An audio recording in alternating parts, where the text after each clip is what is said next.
Every day, this massive gold mine crushes over 3,000 tons of rock just to extract a single gold bar weighing about 3 kilograms. To obtain it, mountains are drilled deep, explosives are placed, and then blown apart. Mechanical monsters carrying hundreds of tons of ore roar day and night without stopping. But that's just the beginning. Deep inside the massive factories, boulders are crushed into fine powder, submerged in chemicals, and then heated to temperatures exceeding 1,000 degrees Celsius. And after all that destruction, thousands of tons of rock sometimes yield only a few grams of gold, while the rest becomes massive mountains of waste left behind. So, if humanity is turning the Earth upside down on such an insane scale, why is this metal still so expensive?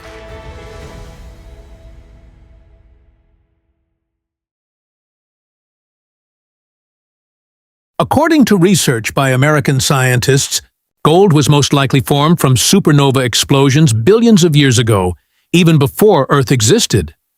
And when giant meteorites slammed into the young Earth during its violent early formation, they carried some of that gold deep into the planet itself. Approximately 6,000 years ago, an ancient Egyptian man was wandering along a stream when he unexpectedly discovered this glittering golden metal.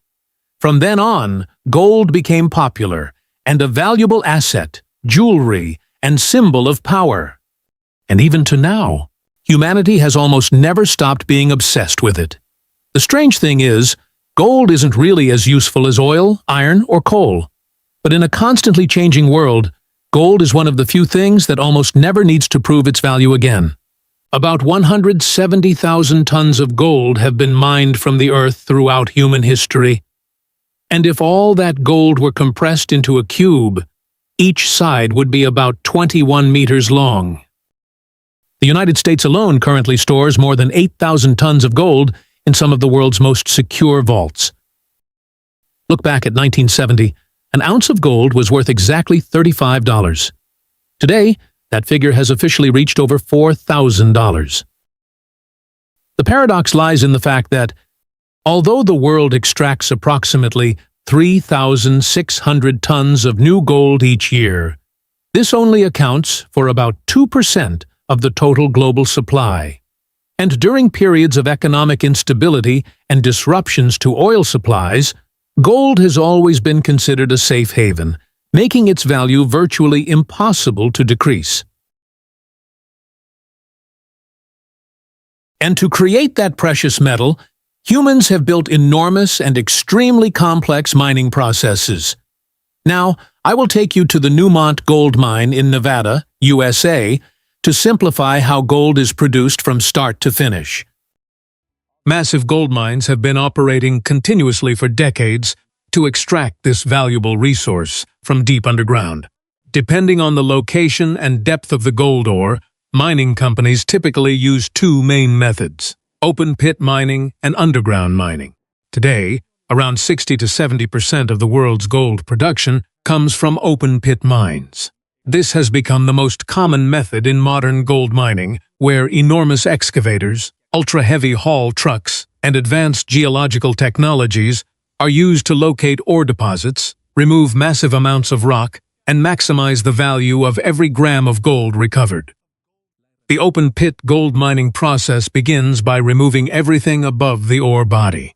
All trees, topsoil, and layers of waste rock are stripped away to expose enormous mining pits that can stretch several kilometers wide and reach hundreds of meters deep. At this gold mine, the mining company may need to move around 500,000 tons of earth and rock every single day just to reach the gold-bearing ore buried deep below the surface. These numbers reveal the massive scale of open-pit mining, where gigantic machines operate continuously to remove millions of tons of material layer by layer.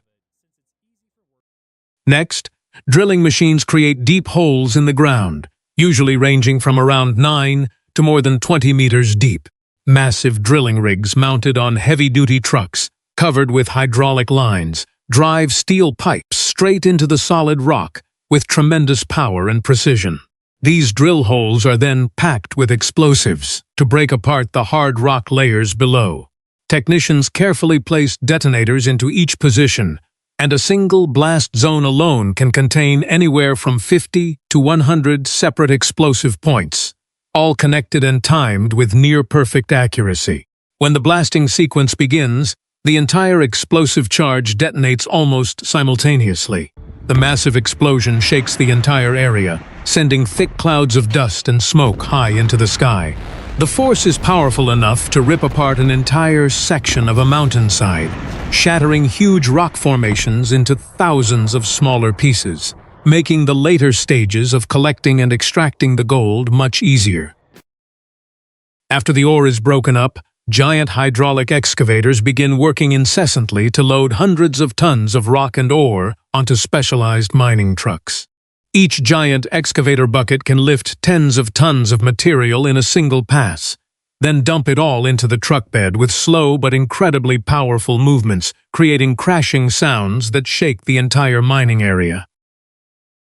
Some of the largest trucks in modern gold mines can be nearly as tall as a two-story house and carry over 300 tons of ore in a single trip. From the bottom of the mine, hundreds of meters deep, the trucks must travel along enormous winding roads for almost an hour in the extremely large mines to transport the ore to the crushing and refining plants above ground. And that process takes place almost 24 hours a day inside this Nevada gold mine. Upon reaching the processing area, massive trucks lift their entire trailers and dump hundreds of tons of ore into enormous receiving hoppers below. The sound of rocks and metal colliding creates vibrations that can be felt from a great distance. From here, the ore begins to move along industrial conveyor systems stretching for kilometers, continuously transporting the material through various crushing and processing areas within the plant. Some of these large conveyor systems utilize industrial motors with thousands of horsepower to transport the enormous quantities of ore almost non-stop. At the processing plant, the ore is fed in by conveyor belt into giant primary crushers, where large chunks of rock are broken down into smaller pieces. The material then goes through several secondary and fine crushing stages to further reduce particle size until it meets the requirements for efficient gold recovery. In modern mines, these processing plants can handle tens of thousands to hundreds of thousands of tons of ore per day. But surprisingly, despite this enormous scale, the actual gold content within the ore is extremely low. The actual gold content within the ore is usually only about 0.0005%, meaning that for every ton of rock mined and crushed, sometimes only a few grams of gold can be recovered. Inside these massive grinding mills are tens of thousands of solid steel balls, constantly striking the ore with immense force to grind it into a fine powder. Each ball can weigh from a few pounds to over 60 pounds, and the total weight of steel inside a large mill can reach hundreds of tons. Next, water is added to the crushed ore, turning it into a thick slurry that resembles industrial liquid mud. This consistency makes the process of separating the gold from unwanted materials far more efficient.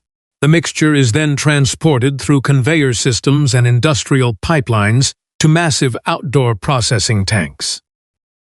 When the ore slurry is pumped into massive outdoor processing tanks, the gold extraction process begins with what seems like a relatively simple step: physical separation.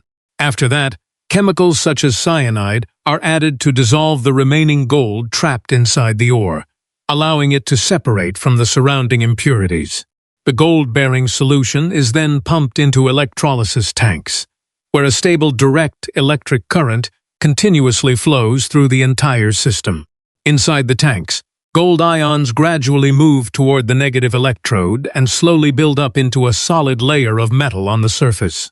The entire process is controlled under extremely strict conditions. After the separation and refining stages, once most of the impurities have been removed, the gold is transferred into furnaces for the final shaping process. At temperatures exceeding 1064 degrees Celsius, the metal begins melting into a glowing stream of bright orange gold liquid, ready for casting. In manual refining systems, metallurgical technicians use heat-resistant ladles or specialized pouring equipment to guide the molten gold into casting molds. The flow must remain smooth and continuous, because even a small interruption can create air bubbles, internal voids, or affect the uniform structure of the gold bar. As the molten gold reaches the bottom of the mold, it gradually spreads under gravity and slowly fills the entire pre-shaped form.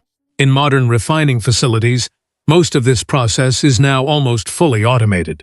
Molten gold is poured into individual molds with extremely high precision to ensure that every gold bar has nearly identical dimensions and weight. After casting, the gold moves into the cooling stage, where forced air systems, heat-dissipating surfaces, or ultrafine water mist are used to rapidly solidify the metal while still maintaining a stable crystal structure inside the gold bars.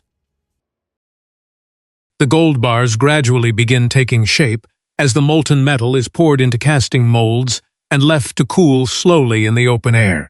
Once fully solidified, the metal becomes hard, shiny, and forms the distinctive rectangular shape of standard commercial gold bars.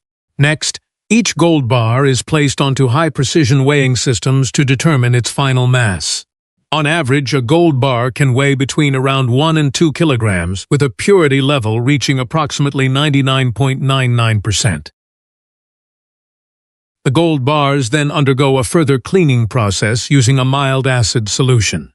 This acid solution dissolves any remaining residue and impurities, such as heavy metals, with virtually no effect on the pure gold inside. The refined gold bars are then transported to major American banks, including the Federal Reserve, where they are stored inside highly secured gold vaults. The entire system is monitored by specialized security teams and multiple layers of protection designed to ensure an almost absolute level of safety and security. And thank you for being here with me until the end of this fascinating journey of gold. Did you enjoy it? Please give me a like and subscribe as encouragement. If you have any questions, please comment below. Now goodbye, and see you in the next videos.